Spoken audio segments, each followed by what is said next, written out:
You've seen athletes doing things such as box jumps and explosive sprints, but what is actually happening in the body when you jump? Today, we are going to be exploring the science of plyometrics and talking about how it trains things such as your nervous system, muscles, and tendons to build elite power. We're going to be covering what the definition of plyometrics is, how they work, and then also why they are so effective. Stay tuned.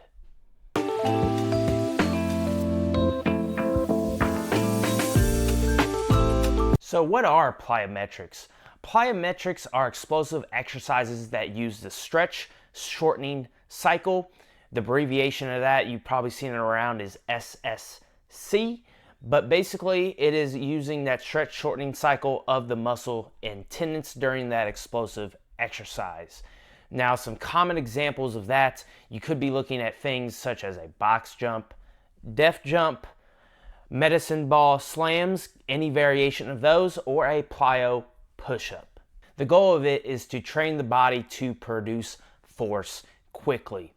And I would say this is most commonly used in sports when you are focusing on speed, vertical jump, and change of direction. So let's hop in more to that word of that stretch shortening cycle, or SSC.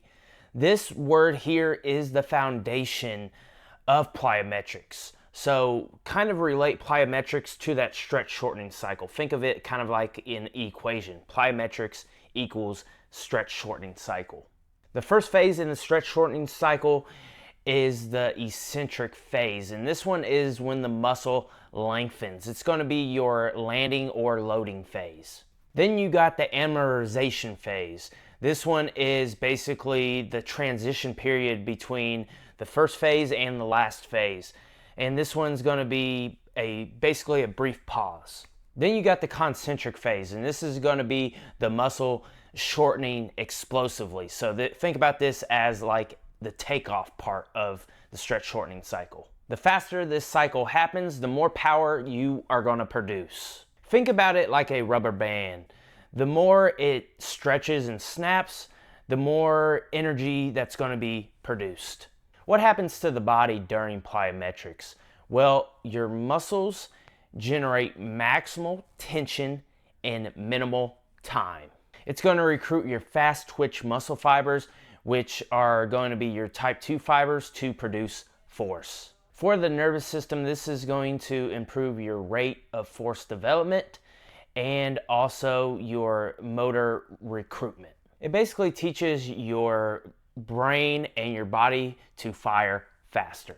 So let's hop into tendons and elastic energy. So your tendons are going to store the elastic energy during the stretching part, and then after that, they are going to release it when you jump. Repeated plyo training is going to increase tendon stiffness, which is going to lead to more efficient energy transfer. Now, how plyos improve performance. So we're going to be looking at things such as increased power output, which are going to help with your having better sprints, jumps, and lifts. Next thing we're going to be looking at is improved neuromuscular efficiency. So basically, more power with less effort. This is going to enhance coordination and landing mechanics or movement mechanics, which are going to reduce injury risk. It's also going to boost your athletic confidence. So basically, you are going to be able to control your body under being more explosive. So basically, better coordination, better landing mechanics, better movement patterns. So you're going to be able to control your body when you need to be very quick, very explosive, need to change direction fast, or jump off the ground really quick. Common mistakes with plyos is, first one's going to be too much volume. So we want quality over quantity. Poor landing is going to equal high joint stress. Then skipping the strength base. You must be strong before you can be explosive. This is a lot of things that a lot of people miss out on. You got to keep lifting weights. You got to build that strength base before you can get explosive, before we can start working on those jumps, because the jumps and the sprints and changing direction are very tough on our muscles, tendons, and bones. And another big thing we need to factor in is ignoring recovery. The CNS fatigue is real. If you know from my previous videos, recovery is one of the very vital points that you are going to be able to build that muscle. You're going to be able to build that explosive base. We need to make sure to take care of our nervous system because it is a very vital part in plyometrics, so rest is important. So how to train plyo safely? I would just say start very slow with plyos. So basically we want to have a safe start.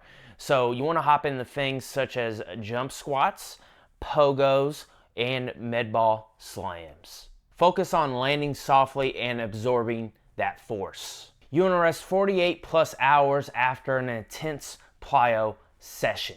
Then we want to focus on quality reps. So maximal force with minimal fatigue. So plyometrics train the stretch shortening cycle, the nervous system, and your fast twitch muscle fibers. The results are going to be more power, faster movements, and better performance. So next time you jump, remember you are just not training your legs. You are training your whole body to be an explosive machine. Now, let me know in the comments down below, what is your favorite plyo exercise and why? Very curious to hear about that. And make sure that you like the video, subscribe to the channel for more fitness, wellness, athletic performance content. I always try to back my information that I give you all with science-based philosophies regarding fitness, athletic performance, and wellness. And I tried to sprinkle in some of my professionalism, I guess you could say, or my profession of me being a trainer overall, training athletes, training general populations people. I try to all blend it all into the videos for you all, kind of combine the science with the real life application. But I appreciate everybody spending a little bit of their time out of their day to learn more about plyometrics and how they can affect your body and why they are so effective. It means a lot to me. But don't leave just yet, because at the end of the video here, there will be my fitness playlist with more athletic performance, more fitness videos, and also there are some form videos. I need to get back to making the form videos. It's been a hot minute, but yeah, they're on there as well. And then also too, there will be a video that the algorithm thinks you need to check out. Definitely watch that video and then check out the playlist too. With that being said, I hope you all stay healthy, be positive, be true, and I'll see you all in the next video.